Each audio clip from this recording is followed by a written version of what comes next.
Message to say and a point to prove. Huge fatal four-way match upcoming here, Joe, as we wait the participants.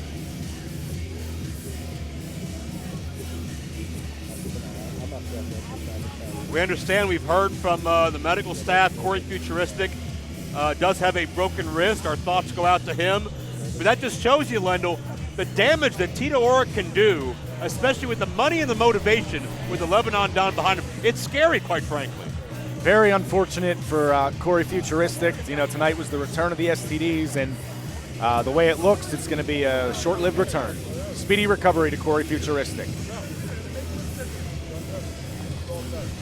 But from that, we must move on and spotlight our next, as you mentioned, four-way one-fall contest.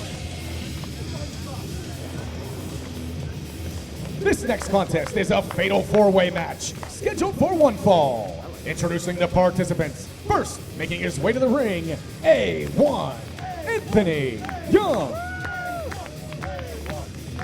A1 has had, even with all things withstanding, a meteoric rise here in 2020.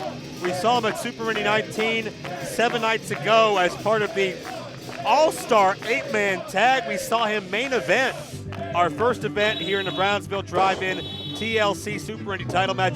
The man who has dubbed the Sky Prince has all the potential in the world, and it's such a treat to see him slowly start to realize it as these months go on. Absolutely, Joe. You mentioned that huge main event. He didn't come away with the Super Indy Championship, but how impressive did A1 look? And like you said, at our next event, Super Indy, he was in the IWC Showcase match, so obviously he's turning heads somewhere.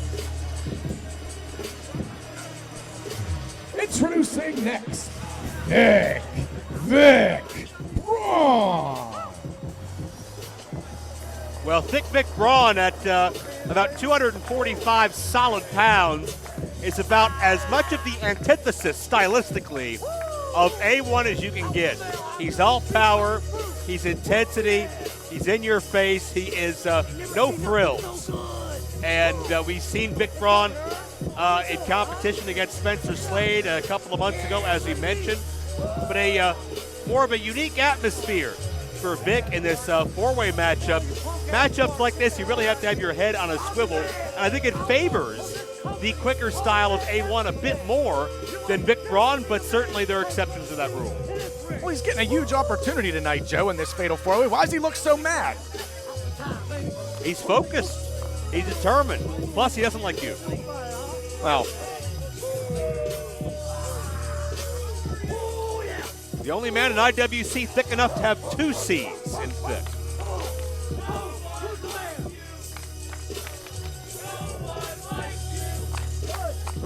I like this contrast of speed versus power, and still two more entities to go.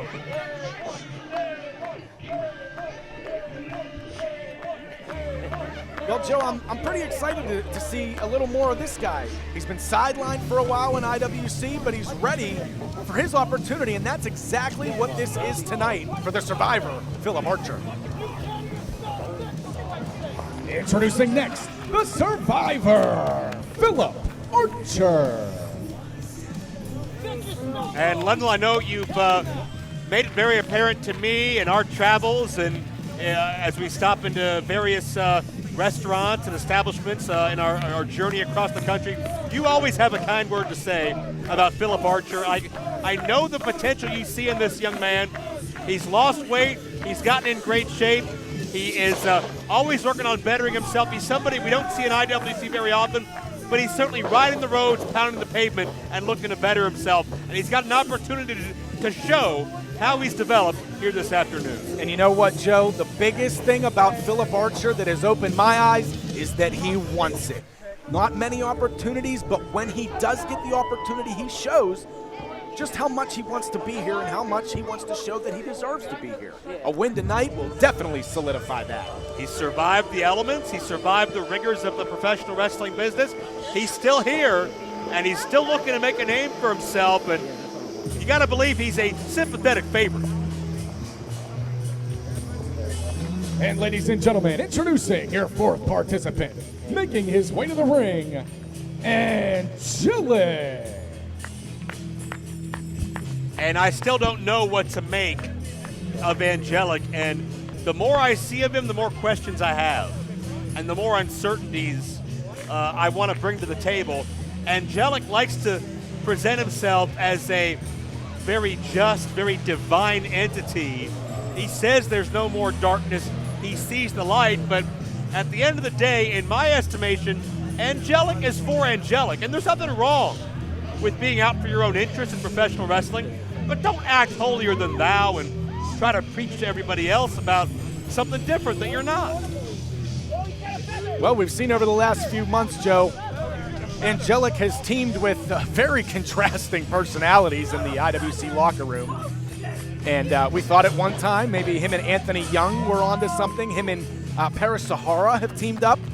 But tonight, Joe, it's all about Angelik. He's on his own. Well, what about that team we saw at the Super Indy All-Star match that A1 was a part of? Angelik teamed with Mandai Malaj-Dean, Mambo Italiano, and Deputy Don. Now, how are those four supposed to get along? That's a wild card team if I ever heard of one. I wouldn't trust them to order lunch cohesively, let alone talk a match strategy over. The bell rings and Thick Vic is already talking trash. And you see the power come into display in the early going as Archer and Vic, the two larger men, take out the cruiserweight-sized athletes. You see that intensity of Thick Vic. Maybe poking fun at the way Philip Archer looks, but hey, you mentioned before, Philip Archer's dropped all kinds of weight. He looks great. Archer is certainly ready for this opportunity. You never know when the phone's going to ring. You never know when your number's going to get called. Archer's ready every single day of the week. And he has not been wasting his time here in the past several months in quarantine. And then you see a collision, nobody moves. Here's A1, here's Angelik. Couple of springboard drop kicks picking their opportunity. I was eager to see who was going to get the better of that situation, and looks like we're not going to find out. And I'll say this, Lendl, too. I've known the man in the ring standing next to Anthony Young, by whatever name you want to call him, since he was 16 years old. I don't know that I've ever seen him clearer focused or in better physical shape. Well, I've mentioned it, Joe. A change of personality doesn't take away from your experience in between those ropes. A1 elevates himself into that hurricane run of takedown. Well, it's almost like this change of mindset has helped Angelik maybe see his own goals clearer and has given him a new lease on life. I'm not sure. Anthony Young head of steam as he is dumped over the top rope, but hey, using Thick Vic to his advantage in a huge DDT. That's why they call him the Sky Prince. He can certainly defy gravity. Couldn't defy the bicep of Thick Vic Braun, though. A1, I love his ability to change directions. I love his ability to think on his feet and, to that point, sometimes think off his feet in the air. But Vic Braun, when you get within his grasp and Braun just settles you down and grounds you, man, it's going to be so hard to get out of that reach and get out of that clutch, because Braun has a way of just smothering. Forget about smothering you. The guy is so loud. How'd you like to have a guy on top of you, and now he's talking trash the entire time, Joe? It's bad enough to get beat up and have the guy trash talking you the whole time while it's happening. And Archer on the outside favoring his jaw. We've seen a number of injuries already this afternoon from Patch's ankle, Corey's wrist. Everybody's coming out here looking to prove themselves. Everybody's coming out here bringing their A game 100%, if not more so, because they realize they may be looking for a work after today if Jock Sampson has his way about. Well, you mentioned the precautions that IWC has taken during this whole pandemic to make sure everybody is safe. We had medical staff right away here on tap to take care of Corey Futuristic. They're checking on Johnny Patch as well. Corey Futuristic has been transported to the local medical facility right here in Brownsville. And as you said, we hope to get an update. Wow! Big collision. You know, Lendl, we're allowed to say hospital here in IWC. We're taking Corey to the hospital. Well, we don't know if we don't know if it's a hospital. He could be going to Med Express. It's a medical facility. We don't know where he's going. We're sitting here. We're trying to get confirmation. As Thick Vic just drives the knee into the neck of Philip Archer, and you mentioned Philip Archer always ready. He's in brand new ring gear, channeling his inner Delirious and Tommy, the Green Power Ranger. Joe, what do you think about that? Those are two people that go hand in hand. Well, I would love for them to have a conversation at like a pop culture convention. Delirious and Tommy from the Power Rangers. I'd like to see Delirious have a conversation with anybody, Joe. He doesn't talk to you? Former Super Indie Tournament winner, Delirious, by the by. Maybe in Did he talk back then? well, not in English, but yeah. You gotta use context for a lot of lizards speak, but that's a whole other conversation. Maybe A1 will be a future Super Indie Tournament winner. You know what, Joe? Thick Vic, again, just drove the head right into the face of Philip Archer. Philip Archer maybe knocked a little loopy. I think that headbutt might have look, Philip Archer covering his eye as Angelik hits the knees. Angelik, who's been in more Super Indies than anybody, now elevates A1, and Vic Braun caught him, and A1 trying to fight out, and Archer took away the base of Braun, which enabled the power bomb and then broke up the fall he created. That's a mouthful. A little bit of revenge for Braun.